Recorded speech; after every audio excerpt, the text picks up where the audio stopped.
I think she bought the hype. I think when they came Hi, to everybody. We live here on the Political Soulful you know Forum. how they do. What do I'm you with you Raymond, know make you Dr. successful? Off the Welly, and my boy Kamal.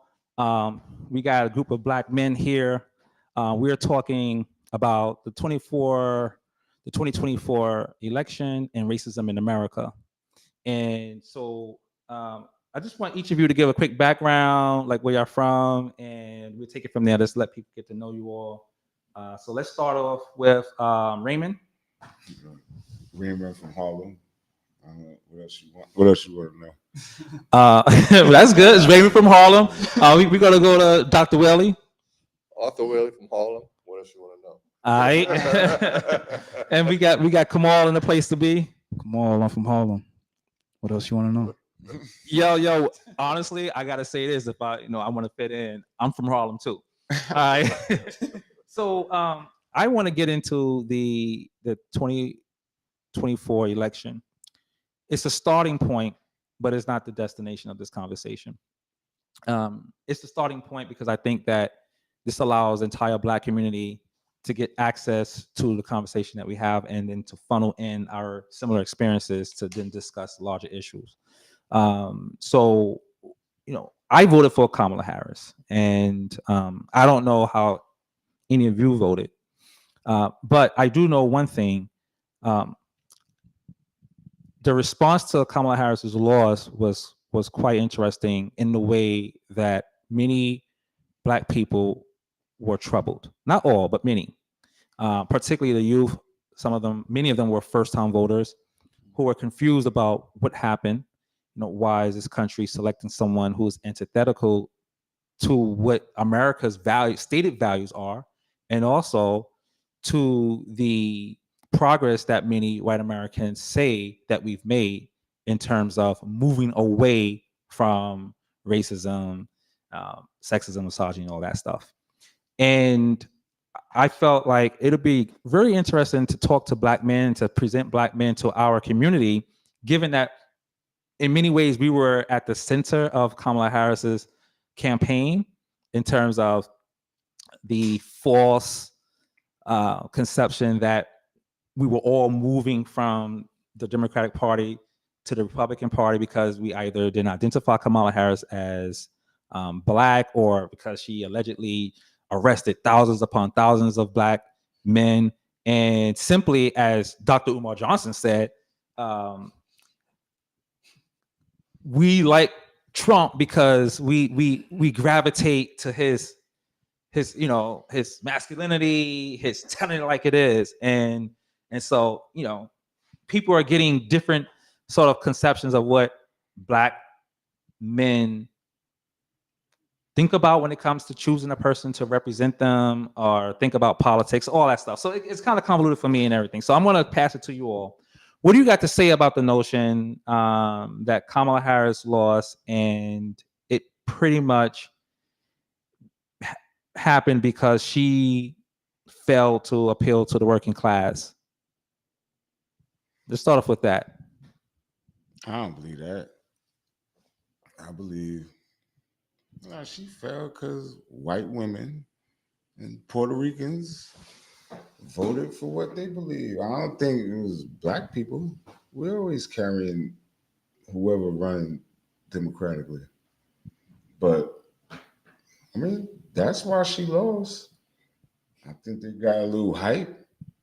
I think it's a few things that's going on with Kamala Harris. One, like even just taking it off her as an individual, I think just the circumstances she got handed was just not ideal. Yeah, like you're somebody who, for the most part, people are not familiar with at all. People feel like they haven't heard from you in the past 4 whatever years, and then you get handed this election because not even really because people wanted you, because the dude that they got up there his brain is fried. Like, and people are starting to pick up on it. I could say that. You know what I mean? I could say that you kind of knew who she was though, because I knew who she was when she was a senator, and I knew that because she knew how to interrogate dudes when they came for Senate hearings.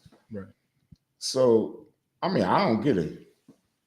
I mean, A lot I of got people- a lot of ideas. A lot of people why wasn't. she lost. A lot of people don't even know that. A lot of people are not familiar with Kamala, or at least they wasn't before this campaign. A lot of people generally was just were like- not familiar with her. And I just think she get lumped in. I don't even know. Like, people say, "Oh, she kind of got to follow what Joe Biden say." She the number 2, but you can't blame her for his policies. She might didn't distance herself Yeah, I think that's too much big. from his policies. I think that's Like, I think if she'd have went was another off problem. and probably said something different, it might would have worked out. But I think I think that was a bit of a toss. I think you're right. I think that was a toss up. I think it would have been better than what she trying to stay in line with him yeah, because he was unpopular. It was becoming increasingly unpopular. They asked her that. They asked her, "Would you do anything different from Biden?" She said, "No." And that's unfortunate. But I think that was part of the problem. But there's no guarantee that departing from him would, or creating her own path would have helped her.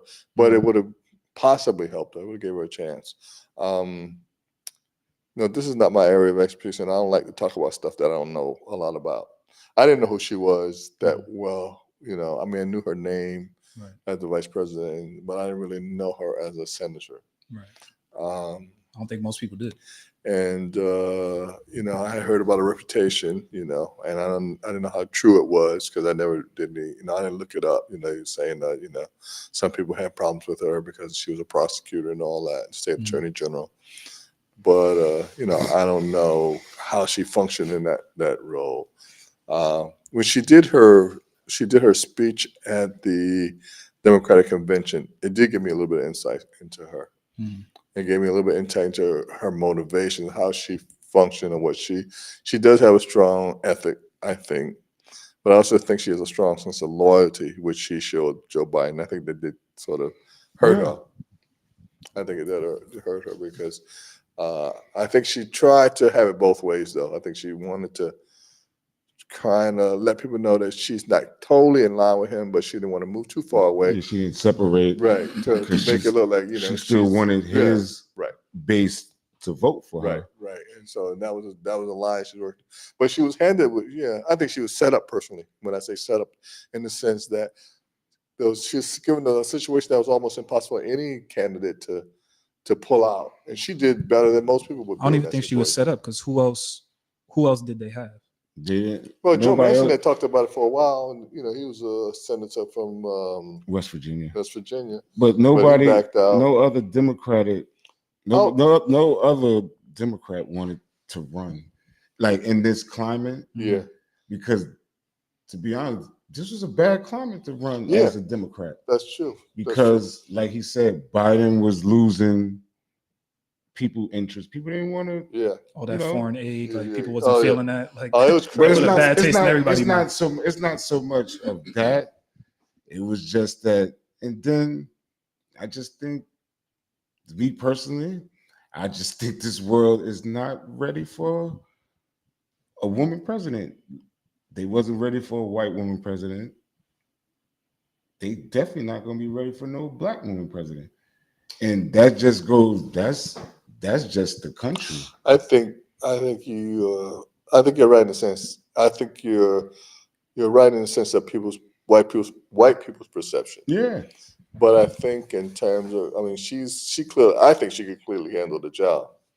She showed that she could do that. And I think after her debate with Trump, she showed what she could hold her own. And I don't know what the statistics are, but I'm willing to bet that more white people came out to vote than the previous election. That's my guess. I don't know if that's true or not because it's not my area. I think they said that this was like one of the lowest voter turnouts like in general. Oh, really? One of the lowest voter turnouts like in general. They said like at least maybe like 15 to just 20 million people just stayed home. Oh, see that? But is that on Harris's side or just across the board? No, just apathetic voters stayed home. See, this is a thing that it's a lot of that's going around. To me, personally, because you could subscribe to all those type of conspiracy theories. You could subscribe to the conspiracy theory that Donald Trump cheated to get in. I thought Because about that. my thing is, like, the one thing that he likes to talk and he likes to brag. Yeah, You hardly heard from him yeah, that's true. since he won. Yeah, The vibe of it And is weird. it's like I'm seeing where a lot of people say they ballots wasn't counted, yeah, and they were saying that they sent the ballots back, and I see people like, and then you haven't heard from her really Yeah. except that concession speech. So I don't know. Which was crazy. I wasn't. Well, they made a Um, point of saying that a lot of the local, a lot of the election officials were Republicans now, that they put them in place now all over the country where they didn't have them before. And so they made a point. They didn't say anything about that after the election, though. I thought that's interesting. They was like, they're in positions of power now, you know. So what? They're in I'm at positions the of power. What does point. that mean? I'm at the point where I just think we should just call chaos like they did. I mean, I don't say we storm the Capitol, but I would make them recount all them votes. I think the problem specifically with Kamala is like multi-layered. Like it's a combination of one, you got handed this bad Right, deal. Two, right. you got handed this bad deal with the allotted time that you had to Yeah. really just drive energy. Right. Two, I'm not like trying to be a Kamala hater. Her campaign wasn't the greatest. Like in this amount of time that she had. Just Yeah, me just that's as true. a viewer, just watching, just seeing things Yeah. go, it wasn't the greatest.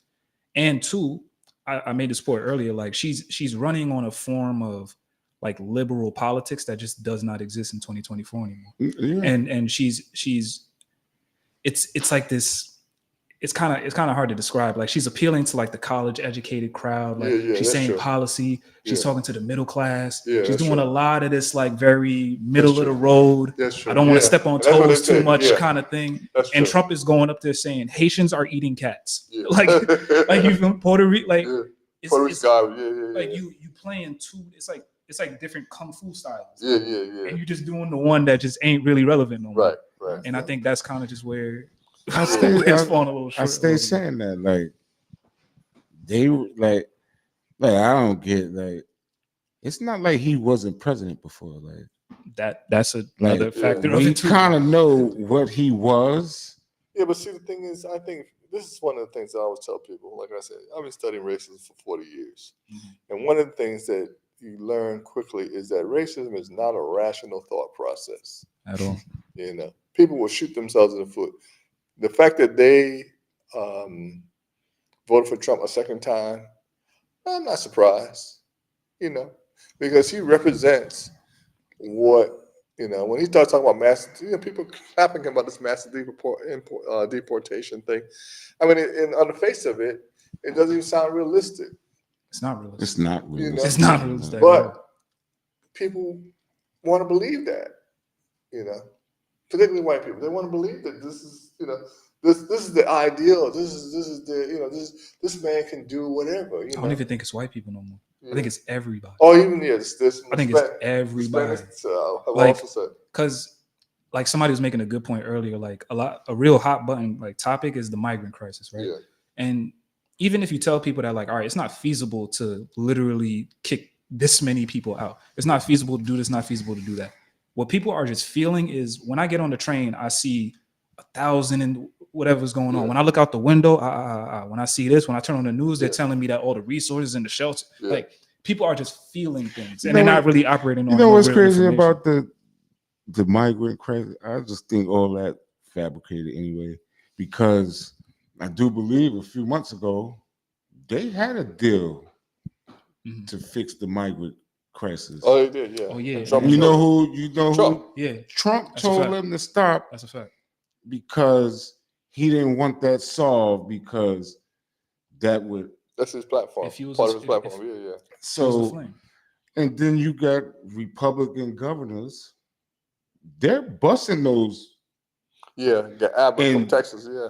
because they're doing that because And, certain Santos was cities part, yeah. Right. are sanctuary Yeah. cities. Mm. So they're not going to give illegal immigrants up. Yeah. So the migrant crisis, I want to say Republican governors created that.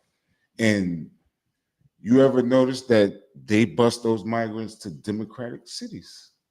Absolutely. They don't send, Especially the cities with black mayors. they don't send them. You never seen them bus anybody to a Republican state. It's only been New York, It's gonna be hell. California, places that got